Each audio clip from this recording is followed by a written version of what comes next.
Bien le bonjour, on se retrouve le dimanche 28 juin pour un gros point lecture.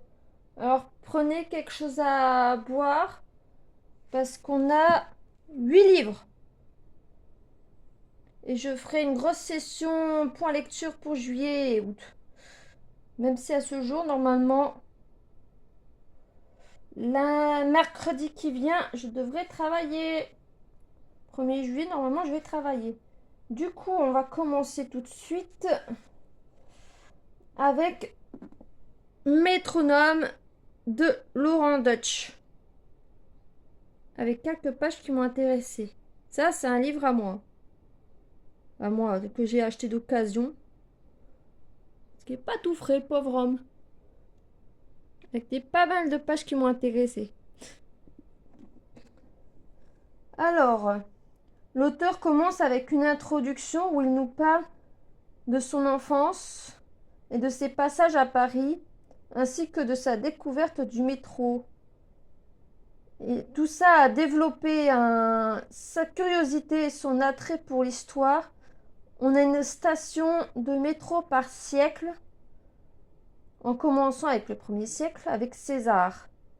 Et puis à chaque siècle, on avance avec pas mal d'éléments historiques du siècle en question, mais aussi des anecdotes de ce qui a pu se passer au siècle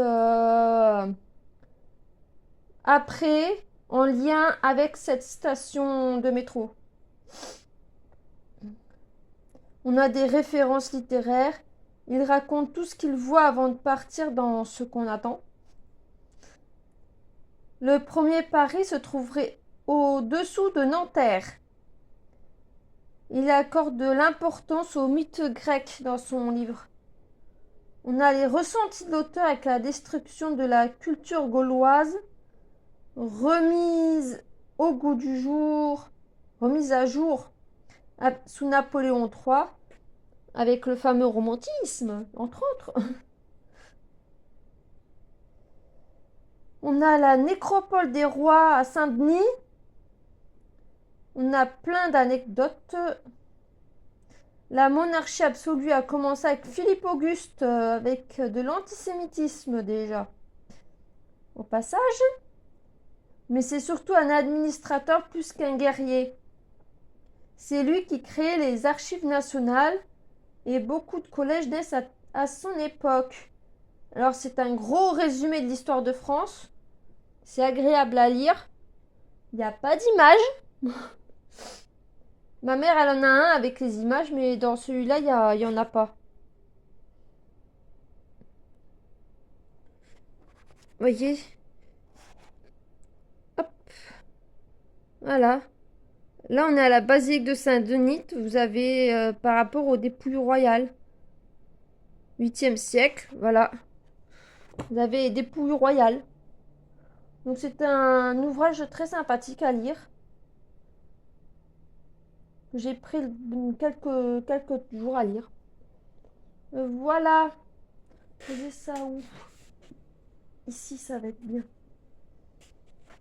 Ensuite, la littérature de langue anglaise, des origines à nos jours, sous la direction de Serge Soupel, pardon. Voilà. C'est pas gros, mais pas mal d'ouvrages qui m'intéressent dedans. Hop. Lui, j'ai mis 2-3 jours à le lire. C'est assez sympathique aussi. Alors, vous avez surtout le Royaume-Uni et les États-Unis. Vous n'avez pas les auteurs australiens ou dans le genre là, à moins qu'ils soient. Sinon, c'est qu'ils sont cités en tant que ressortissants britanniques, si vous voulez, mais il n'y a pas l'Australie à proprement parler dans le livre. Donc, dès l'introduction, on prévient que l'ouvrage n'est pas exhaustif. C'est une présentation de textes et d'auteurs connus. L'ouvrage est découpé en plusieurs parties réparties en chapitres par époque. Est-ce que je peux vous montrer ça?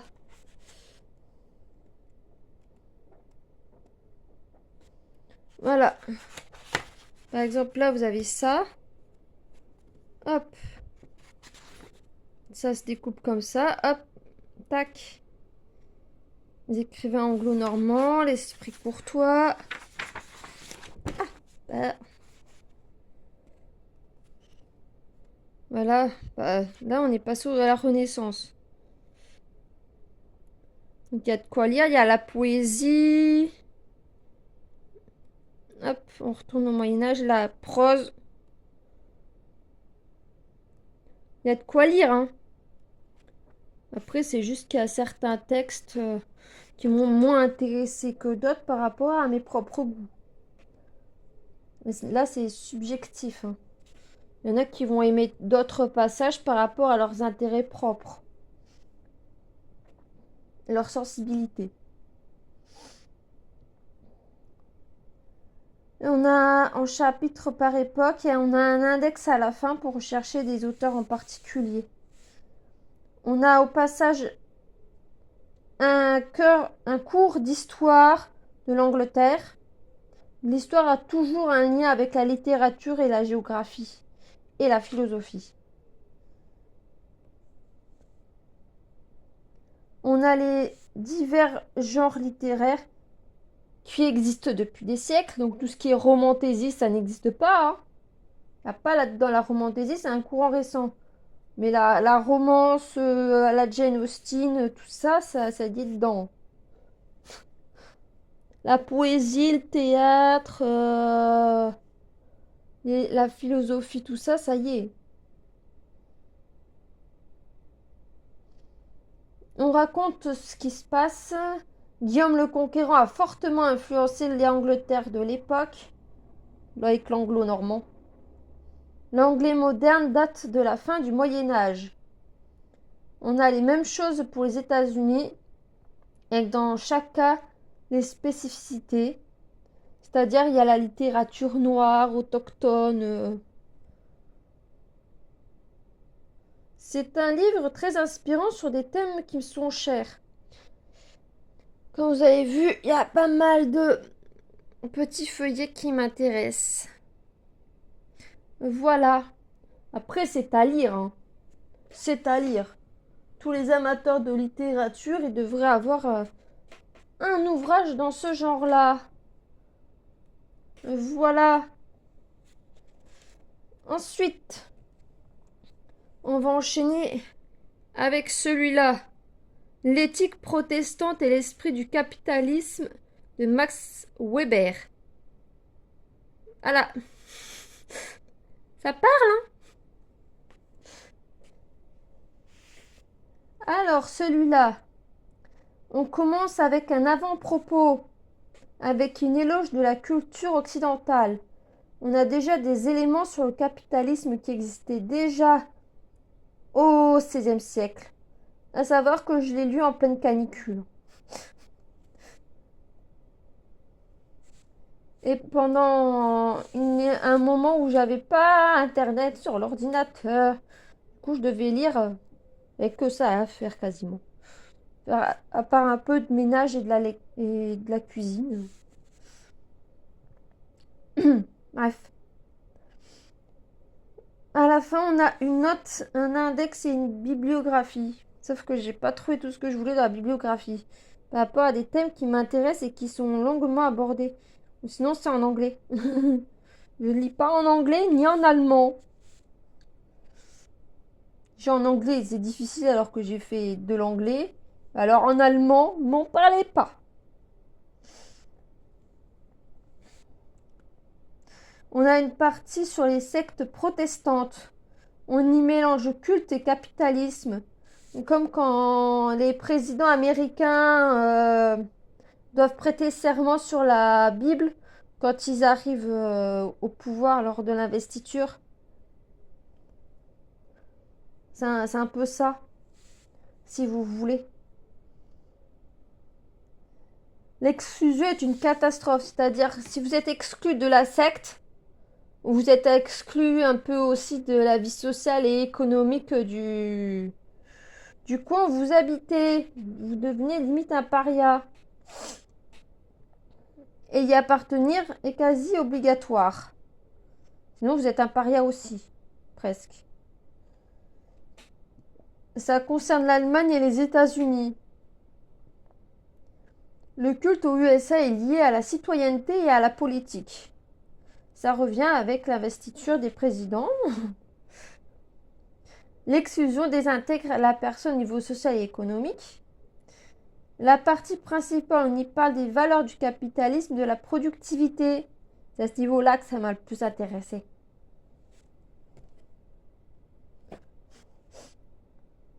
Il existe 4 sources du protestantisme, le calvinisme, le piétisme, le méthodisme et les baptistes. Et il y a aussi l'ascèse, protestantisme. Et il y a d'importantes notes de bas de page. Comme ça, vous voyez? Comme ça, vous voyez à peu près le type de taille d'écriture. Vous voyez, il y a des mots en allemand. Comment voulez-vous que je comprenne ça, moi? Vous voyez?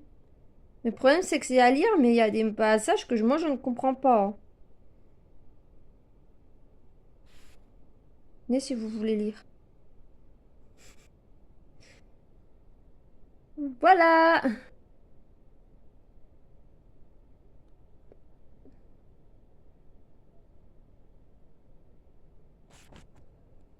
C'était une très bonne lecture, même s'il y a des jours où j'arrivais pas à lire plus de 3 pages en 2 heures, parce qu'il faisait trop chaud. Mais quand j'ai pas pu aller plus sur l'ordi plus que ça à cause de la coupure d'internet, que j'ai dû aller bidouiller la box pour remettre en route parce que depuis l'ordi ça voulait pas. Pendant un jour et demi pas d'internet, bah tu lis. C'est tout ce qu'il y a à faire. Voilà. Ensuite, un livre qui n'est pas à moi. Hop. Je vous le soulève pas. J'ai rénové sa maison de Johanna Gens. À la base, j'avais même mis un H quand j'ai noté sur mon carnet. Et il y a quelques pages qui m'intéressent.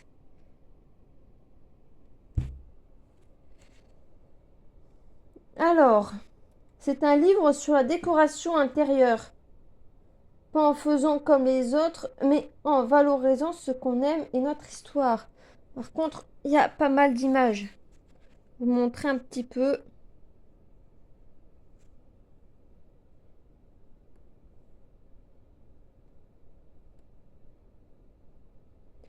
Voilà, ça se découpe comme ça aussi. Pour vous montrer un peu comment c'est monté. Hop, hop. Tac.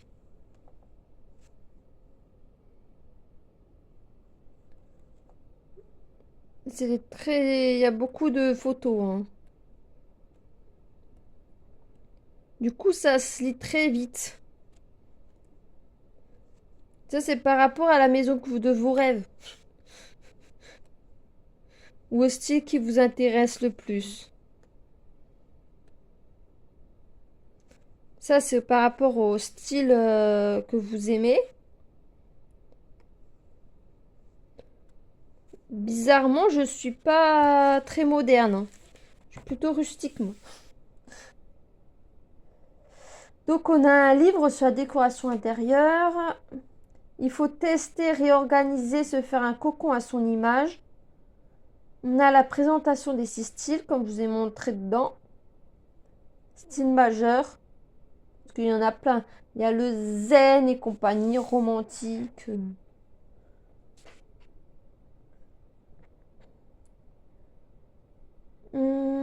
Pour nous aider à identifier nos goûts, on a une invitation à noter ce qui nous interpelle. Ah oui, à la fin, que je vous montre la fin. Et on a ça. Hop. Je vous laisse lire 2 secondes, hein. Puis là, on a des notes pour noter ce qui nous intéresse dans le livre. Puis là, on a tout l'index. Là, on a une belle cheminée. Puis encore plein d'images.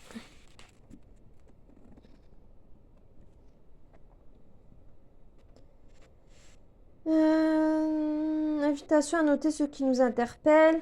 La décoration influence nos émotions. Pour ça que quand c'est surchargé, il nous invite à désencombrer pour alléger notre intérieur. Tous les espaces d'un logement y passent avec de nombreuses photos. Ça, je vous ai montré. On a une présentation de 6 styles: campagne, moderne, rustique, industrielle, traditionnelle, boho. Et moi, ce que j'aime le plus, c'est la campagne rustique traditionnelle. J'aime pas tellement les meubles modernes. J'en ai, hein. Parce que des fois, quand on n'a pas beaucoup de moyens, on fait avec ce qu'on trouve. C'est pour ça que ma chambre ne ressemble à celle de personne d'autre. Ce qui me convient très bien, je vais vous dire. Voilà, c'était sympa. Mais il y a 3 pages qui m'intéressent dedans. C'est pas énorme. Voilà. On va poser ça ici. Ensuite, tac, les 4 prochains, mais non les moindres. Alors,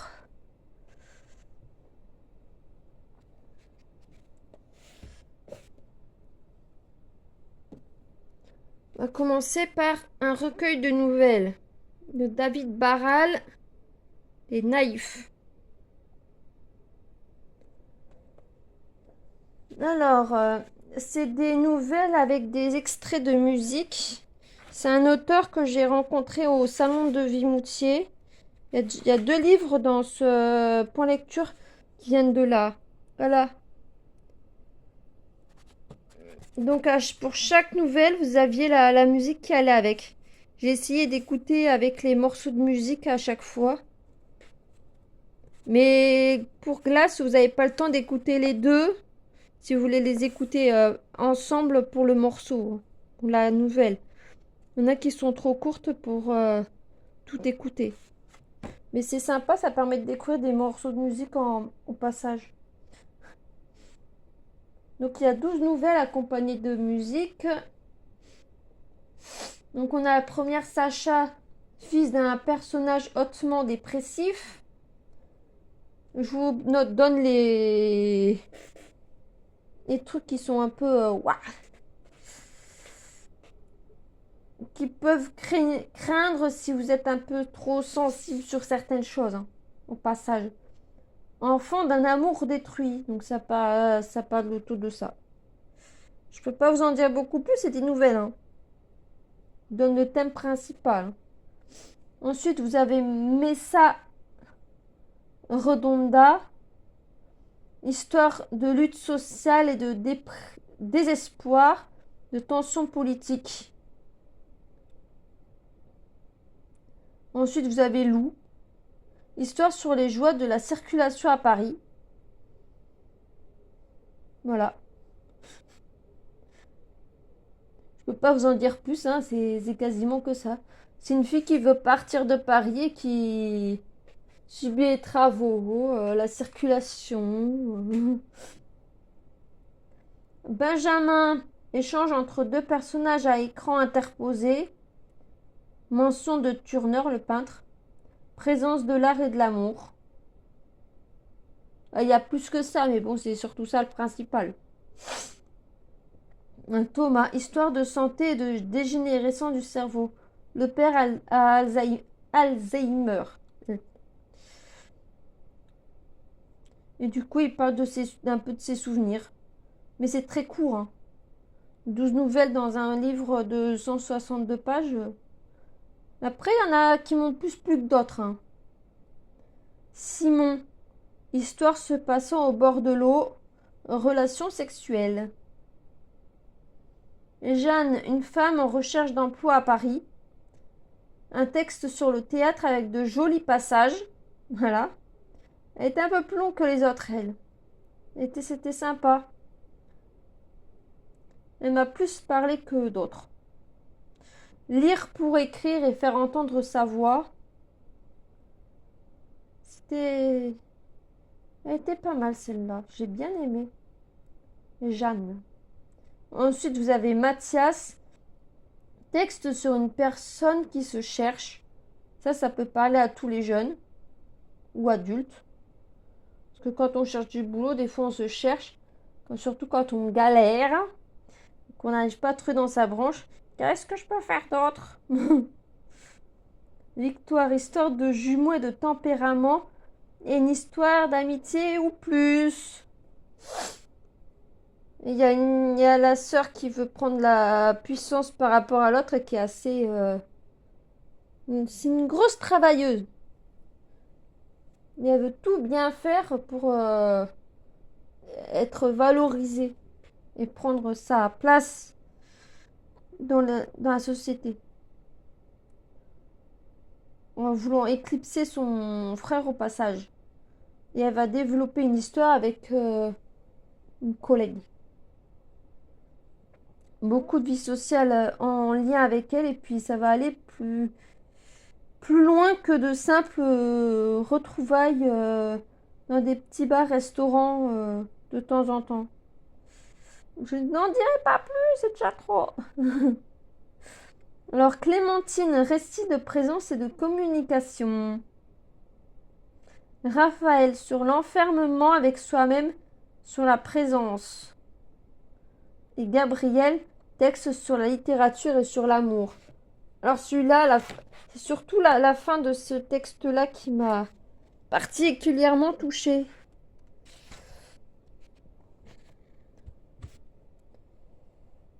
Je vais vous lire juste la dernière phrase. Deux phrases. Aimer pour la première fois, c'est comprendre que l'on pourrait en mourir et ne pas vouloir être sauvé. Voilà. Voilà. Et tout le paragraphe qui est juste au-dessus était très sympathique. C'est un morceau sur l'amour. Ensuite, nous avons la malédiction de Bellary. Avec juste quelques pages qui m'ont intéressée. Je vais pas le garder longtemps dans les livres lus. C'est pas la première fois qu'il est dans une pile à lire. J'ai lu au mois de juin. C'était censé être un livre de la palle du mois de la fantaisie. Un rescapé du mois de la palle de la fantaisie. Il finissait fin mai. Voilà. Donc on commence en décembre 1213. On a une scène de fesses dès le premier chapitre entre un mari et son épouse. Et un mort. Juste après l'acte, il y a l'amant de la femme qui meurt. Voilà. Donc il y a de l'infidélité et de la superstition. Parce que 3 semaines avant qu'elle retrouve son mari, la petite dame, elle a fait des choses avec son amant. Et du coup, ça va avoir tout un rôle dans la suite de l'histoire. Faut bien se concentrer sur les éléments de l'histoire parce que le roman est composé de 3 parties. Vous avez une partie au Moyen-Âge qui installe les bases de l'histoire. Et puis après, vous avez 2 autres parties dans 2 autres époques différentes.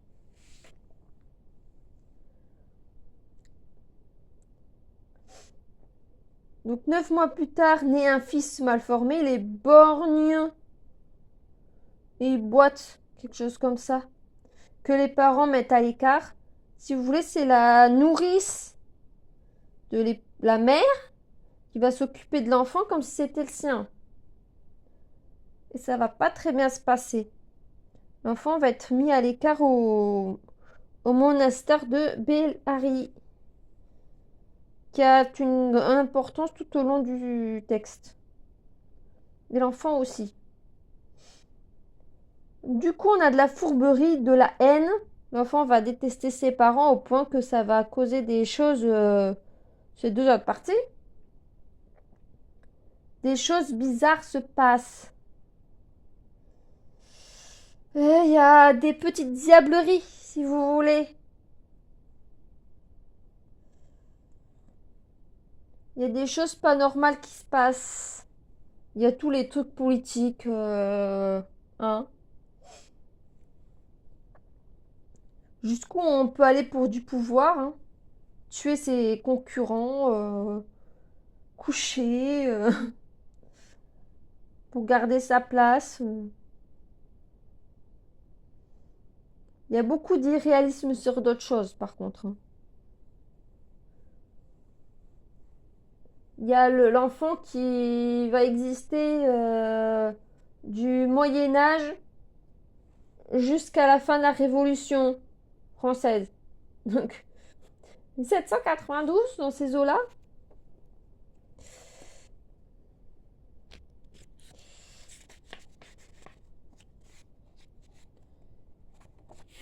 Aïe.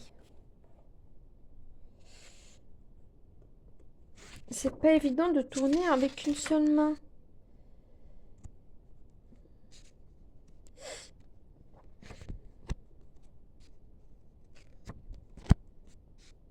« 15 février... » Pas la date, là. Allez, on est à 1489. On est à 93, la dernière partie. Et le petit qui fait partie un personnage important de l'histoire, né en 1213. À 14. Voilà. Du coup, on va avoir plusieurs époques, comme je vous disais. On a des diableries et des réincarnations. Tous les personnages principaux de la première époque vont se retrouver dans les deux autres époques. Et plus ou moins guidés par le fameux bébé de 1214. Donc on a Moyen-Âge, Renaissance,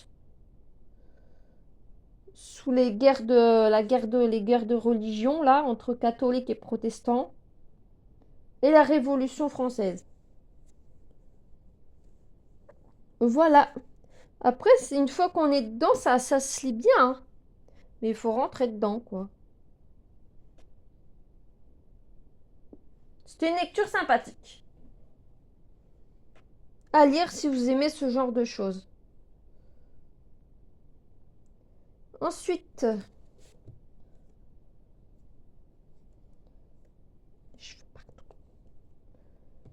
les âmes ardentes de Lily Été.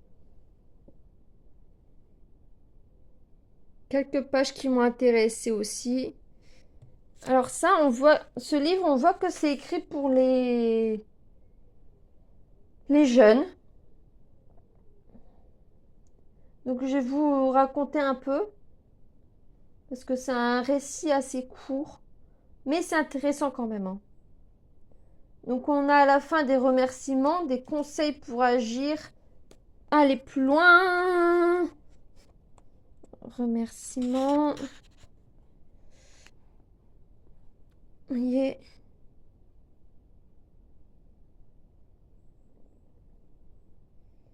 Et Camus. Pour aller plus loin.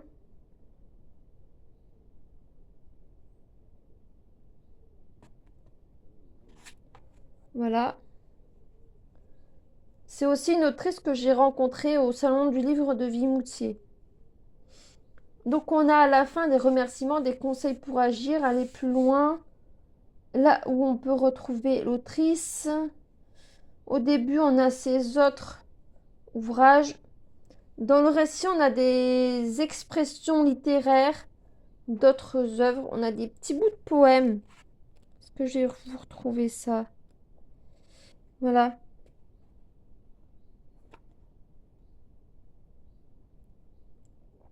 Et puis ça. Tuata des Danan. On a des petites références comme ça. Vous voyez, ça parle d'autisme. C'est assez intéressant. Mais il y a beaucoup de sujets intéressants dedans. Donc on a des expressions littéraires d'autres auteurs. On a une personnage principale de 15 ans qui, depuis un an au collège, subit des humiliations et des maltraitances pour des petites différences, pas juste parce qu'elle n'est pas habillée comme les autres. Elle est un petit peu garçon manqué. Elle aime beaucoup faire du cheval. Le cheval a beaucoup d'importance. C'est pour ça qu'il y a une capsule là. Toutes les petites images dessus ont leur importance. C'est pas une première de couverture faite au hasard. C'est mûrement réfléchi. On en parle de chevaux, quête de réconfort, plein de références culturelles. Au cœur d'un texte en prose, on a des poèmes, ça je vous l'ai montré. On sent un besoin de liberté et de vivre. Elle part de France pour aller passer une journée d'études à Cork, en Irlande, pour changer d'air et se libérer de ses camarades qui sont pas très sympathiques. On est à l'intérieur de l'esprit de la jeune fille. On a un passage dans un centre psychiatrique. Elle décide de partir à Cork, comme je vous le disais. Psychiatrique parce qu'elle fait une dépression par rapport à ses camarades. À la Cork, elle reprend des cours. On a une partie sur l'environnement. C'est très intéressant, mais c'est pas assez développé par rapport à ce que j'en attendais. Après, j'ai peut-être des attentes un peu plus approfondies dues à mon grand âge. J'ai 20 ans de plus que la personnage principale, quasiment.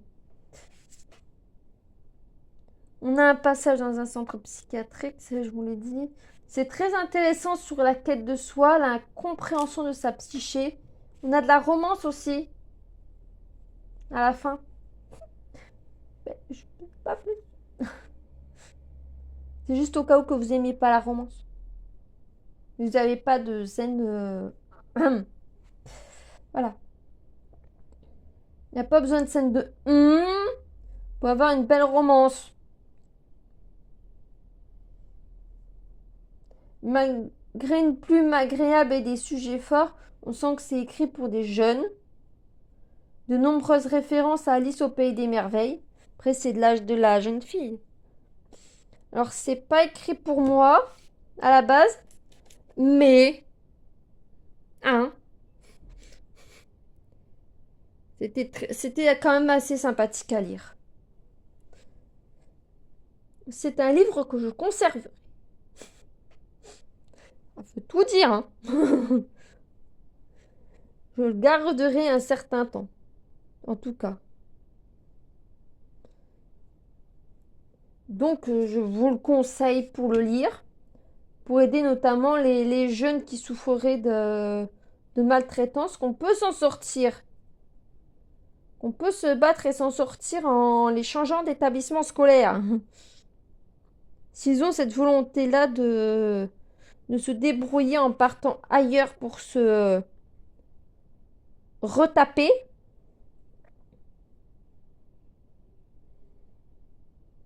on peut surmonter ces souffrances. Mais après, faut se couper de ceux qui nous ont maltraités et pas rester en lien avec eux via Internet. Vraiment, se concentrer sur la vie qu'on passe ailleurs pour engrainer une énergie positive et aller de l'avant. Ça, c'est plus facile à dire qu'à faire. Je suis d'accord. Mais c'est qu'on peut s'en sortir. Un message d'espoir. Et le dernier.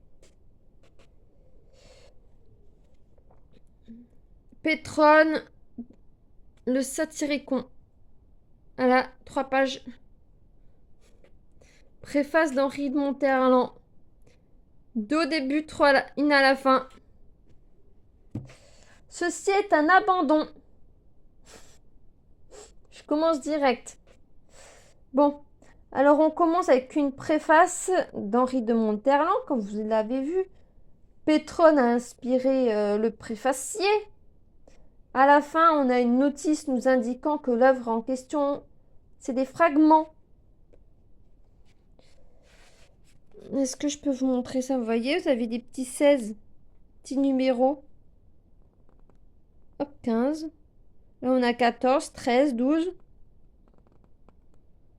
Des petits trucs comme ça. On a Ménélas. Voyez. Petite parenthèse.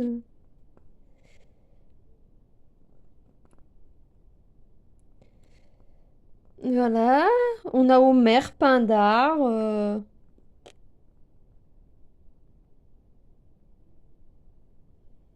Ouais, on a Agamemnon.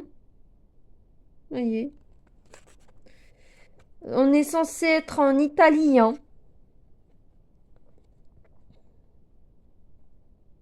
Sous Néron. Et on a Agamemnon, Ménélas. Qu'est-ce qu'ils viennent faire là? Ils sont censés être morts. Bref.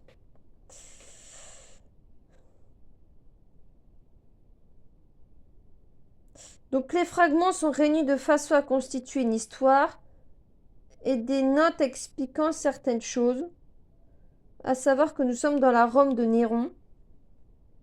Il y a des moments d'orgie, ça manque de fluidité. Je me suis ennuyée en lisant ce texte. J'ai pas accroché. Voilà. Je vous dis, j'ai abandonné.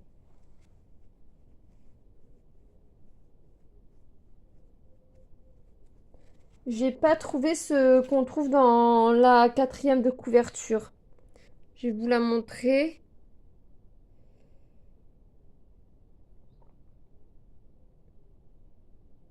Ça aurait pu être intéressant, mais je suis passée à côté. Voilà. Après, c'est pas grave, hein, il y a eu de bonnes lectures, c'est juste qu'il partira.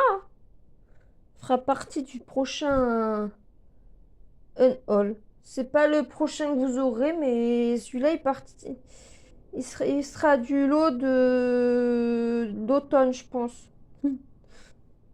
Voilà.